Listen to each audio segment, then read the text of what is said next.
most of you are aware, we have our e-bikes that were funded through the CEP. So we are going to be out rating our shared use paths. So these are paths that are parallel to roadways, and we have almost 200 miles in our area. So we will be out rating the paths. We heard from many members this is something they're interested in, to report the condition of the paths, and will help them with an asset management plan for their municipalities. So this month we met with a non-motorized committee. It's kind of a kickoff meeting. 13 people attended that from all over. You had bicycle advocacy groups, you had pedestrian advocacy groups, people from local government came. We had MDOT was there, so it was a good meeting. A lot of good things came up. So pretty much we are coming up with a rating system because there really isn't one nationally that anyone uses to rate the pavement conditions of the path. So we're in talks with someone from the city of Grand Rapids who's worked in like Madison, Wisconsin and Milwaukee. So she has some good information.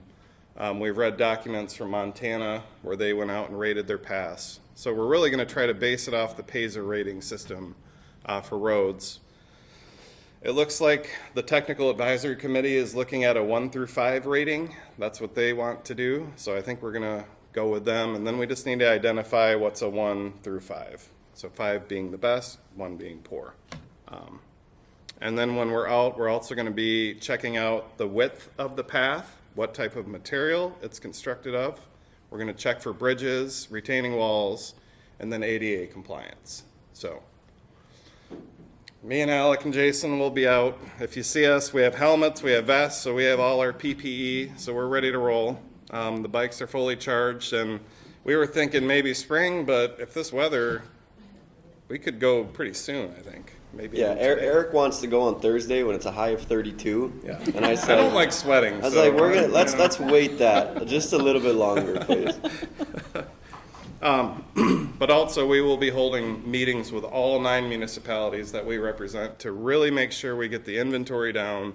This is a path here, this is a bike lane here. We really need to make sure we have accurate information because I'm just going off of aerial imagery, so, or things other people have previously produced. So I think that'll be good. And then we will also be checking with them on future planned paths that have money allocated to them, not just illustrative, hey, we'd like a path, here in 2050, but that doesn't really, we want like firm stuff in this plan, so.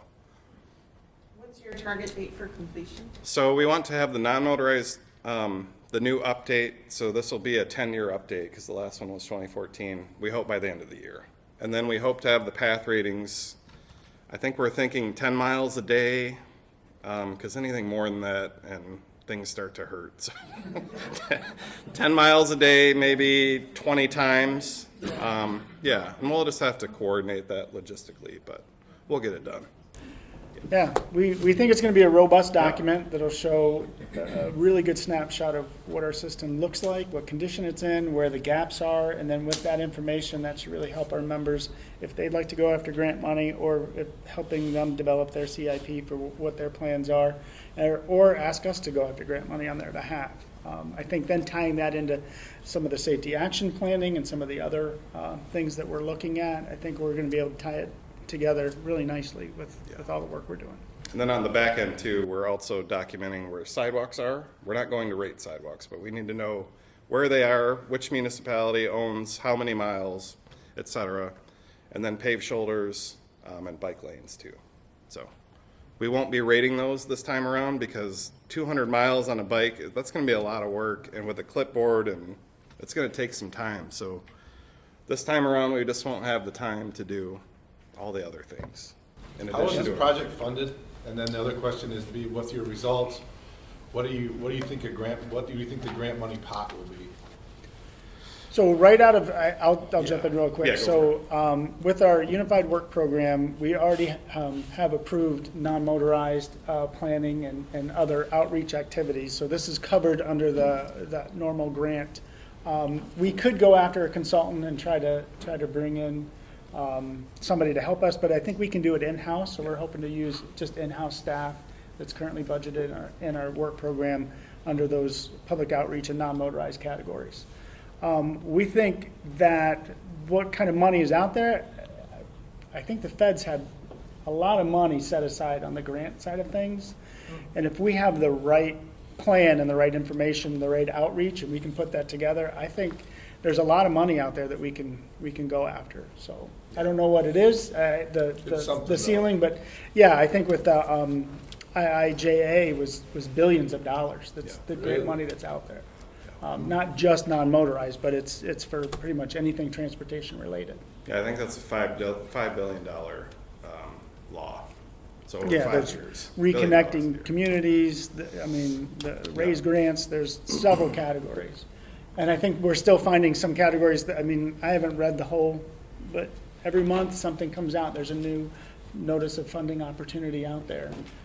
So we get all of those notices and we try to see which ones look good, could we go after it? Are we even eligible for it? And the MACC is eligible. With the Safe Streets for All, that's the first time that I would assume in our history where we've gotten direct allocation from the feds, unless people here before me know that we've done that before. I don't know. That's not normal to get a direct allocation. And that Reconnecting Community grant that we put in last fall for the non-motorized pedestrian bridge over the business loop, MPOs generally were not allowed to go after those grants because we're not the owner of the system, but we had approval from MDOT and the locals saying that they supported it, so we were able to prepare that grant application. So the feds are giving, I think, MPOs a little more standing, if you will, for going after grants. So if I have that opportunity, we'll take it. And we'll see if we can't bring more revenue to the area. Does it all start with your staff of doing the ride? Or if we have something in place now at the township, like Holland Township? Oh yeah, we're going to review all the information that you guys have. But I know, but if we had money ready, if we're ready to go, could we help apply for the grant now? Or Oh just yeah, start now? absolutely. No, we I can have a go. gut feeling the bridge over, the highway eventually will need to be repainted. And that probably will be quite substantial. Yeah, so you're referring to Safe Streets for All grant. I'm not sure what I'm referring to, but it sounds like there's a big pot of money that the federal Yes. government gives for bike That's- paths. Yeah, Safe yeah. Streets for There's All. yeah. Yeah. So however So, that works out. You That can, bridge over 31, or the, Over I-96. 196. yeah. Yeah. You talking Adams Street? Yeah. Okay. So you can, right now, any municipality can apply for a demonstration grant, which is temporary construction. If you want to refer to our safety action plan, it has to be published first, then we can apply individually. We're hoping we're going to have 2 fiscal years for our municipalities to apply referencing our safety action plan. So the process is that after you do your bike riding, then you'll come to the municipalities and say, here's what we found, what do you want to do? Yes, with that, absolutely, which that is not tied to the Safe Streets for All grant. That's just something we're doing for our members. Yeah. Based on their vocal support for something like that, so. Yeah, but we will publish our results. It'll be in our non-motorized plan. We will get with each township or city and make sure we run through the results with them as well. Yeah. Eric, So do it's you a want good to thing. talk about the potential funding with Sarah Plumer? And Yes, so we did also apply for a grant with the Michigan Transportation Asset Management Council. We applied for $20,000, I think, Yeah. and that would assist with this data collection. And then, CEP funded the bikes, so we're good there. But really, our time that it's going to take, because I have to build the whole GIS shapefile ahead of time, which I'm pretty much done with now. And then we have to go out and rate, and then we have to analyze the data afterwards. So. But the TAMC section of MDOT, they seemed really excited about this. Yes. Kind of like how we would be like the guinea pig, we're starting it. And they really want to be involved with all of our decision process and just overall how we do. So it's a good thing that we're going for that grant, because I think they really like what we're trying to do. Because we would be the first in the state to be doing this on this large of a scale for a whole planning area. Yeah, but we'll take pride in it and we'll do it right. So we're already kind of talking through a lot of things and making sure we get it right. We're not just riding around for 200 miles, writing on napkins or something. We have a process that we're going to follow. So, yeah. I think, Vince, good questions, and the way that I understand it, right, is I almost think of for those of us that have been around for a while, like, remember shovel-ready projects or all the, Yeah. you know, it's like, hey, every once in a while, pots of money become available, but it's like, I don't know what you have to do to qualify to get it, but we'll send out those details later type Right. thing.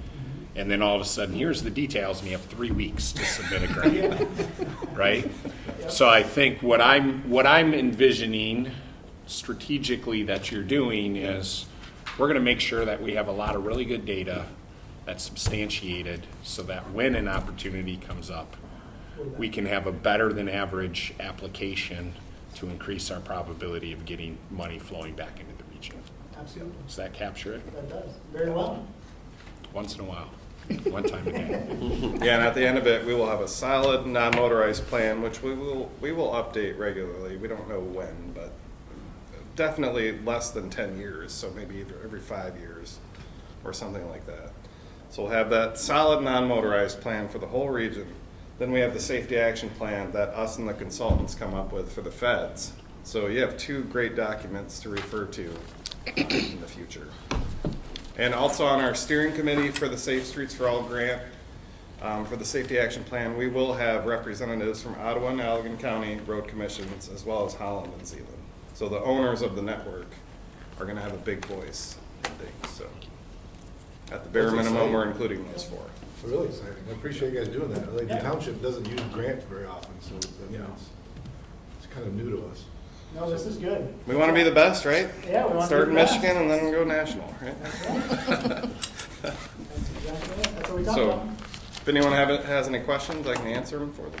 Well, no, I just wanted to bring up, I was on a call the other day, and Cindy Krupp out of our office is gonna be working on the university area non-motorized plan update. So there might be some Okay. good overlap. You guys could Absolutely. And I take know the Grand advantage of Region synergies, is if you in the will. process, but Supposedly after University Region's done, which Okay. may be longer than initially thought. So Yeah. let's say Oh, really? 25. Okay. Yes, that's Oh, the latest I've heard. okay. But you may have more up-to-date knowledge than I do.